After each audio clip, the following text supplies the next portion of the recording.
Link natin sa ating linya ng komunikasyon ang pinuno ng Cybercrime Investigation and Coordinating Center na nasa ilalim ho ng Department of Information and Communications Technology o DICT, si Undersecretary Renato Aboy Paraiso at si Bombo Dennis Hamito po ito. Together with me si Bombo Everly Rico. Welcome to the program. Ito muna, direktahang tanong, Yusek.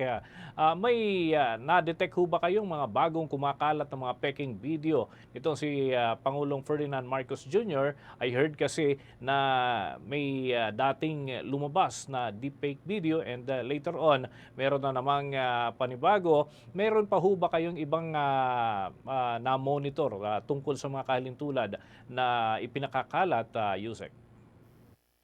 Yeah, it is born out of both una yung na-monitor natin to so sa newly reactivated threat monitoring center natin, which is now focused on the detection of deepfakes and online scams and online illegal gambling. Tapos combination din yan ng mga nag-report sa CICC, which we are very thankful for sa mga nag-report sa atin. So talagang it shows na may pupuntahan yung pagpapalakas natin yung hotline 1326 natin. Okay, mayroon po bang paglabag sa batas o kaya naman ay iba pang mga kakaharaping parusa yung mga nagpapakalat nito knowingly or unknowingly at yung mismong gumawa ng o nag-generate ng naturang deepfake video content, Yusek? Oo, ito ay violation ng Cybercrime Prevention Act of 2012. Violation nito ng Revised Penal Code at sa ibang banda ho, pag may mga nanoloko na violation din to nung kapapasalan natin na Anti-Financial Scams Act, yung AFASA law natin. Oo.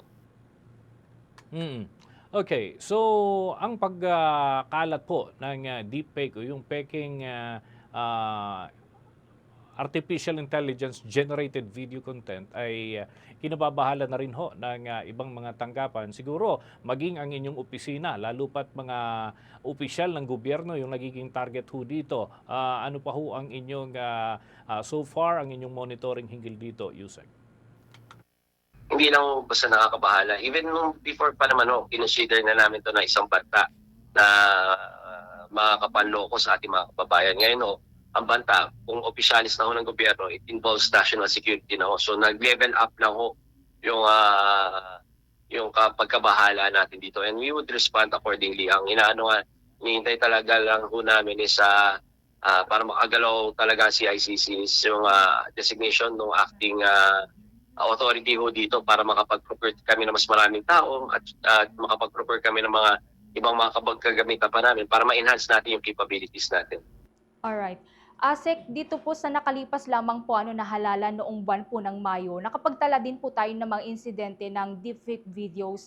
Meron na po bang mga napanagot o umusad po na kaso dito, Asek? Yung isang na-detect natin ng eleksyon, yung nag-deepfake na ipobombahin niya daw ang opisina ng COMELEC at ang mga opisyalis nito. Na-apprehend daw natin at ongoing prosecution na ho ito. Yung iba naman ho na na-detect natin at nagkaroon tayo ng analysis and pag-iimbestiga initially, pinasa na ho natin sa law enforcement agencies na ho na to. Ang iyon nga lang nagiging challenge na CICC ngayon kasi hanggang investigasyon na ho kami kasi wala kaming law enforcement powers. But tomorrow, talagang ang ating kalihim ng DICT, si Secretary Henry Aguda, talagang considers this as a serious threat na nagpatawag na siya ng emergency meeting ng CICC Council. Kasama ho yung mga partner agencies natin ng PNP, NBI at saka ng DOJ po.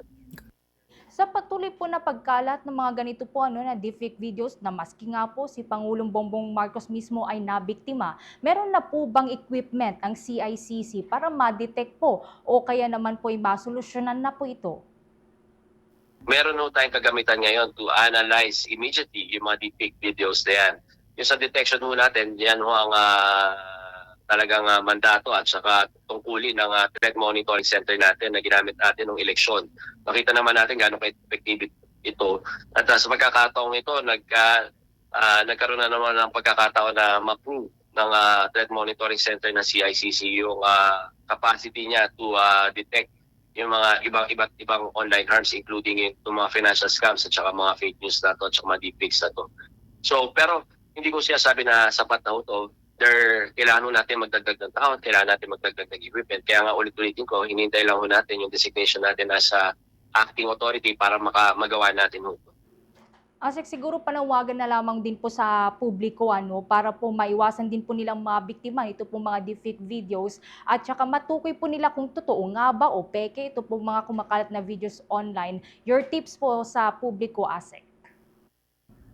Una-una ho, pag ang mga balita ho ay lumalabas lang sa ating feeds kasi usually ito may ginagawa na ng mga scammers Ginagamit na nila yung mga sponsored sites para ipakalat yung mga misinformation, disinformation. In this case, yung mga financial scams, yung deepfake ni Pangulo is used to do a financial scam.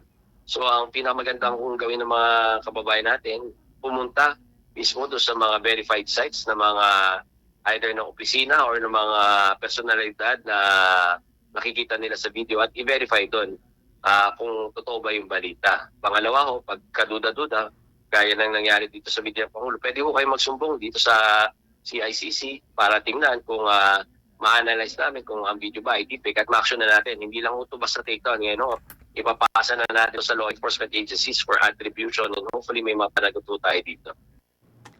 Okay, with that, maraming salamat po, Undersecretary. Congratulations din sa inyong promosyon bilang Undersecretary ng inyong tanggapan after those challenges. Congratulations, Undersecretary Aboy Paraiso mula dyan sa CICC. At kami ho'y patuloy na makikipag-ugnayan sa inyo, lalo't dito man sa amin ay may mga nakikita ho kami ng mga kahalintulad ho ng mga deepfakes na kumakalat online, Undersecretary. Mga kabombo at mga ka-Star Nation, nakausap po natin si Undersecretary Aboy Paraiso, tagapagsalita ng Department of Information and Communications Technology at yan ay kaugnay dito sa mga kumakalat nga ng mga deepfakes at iba pang mga AI-generated videos na mapanganib mga kabombo. Samantala,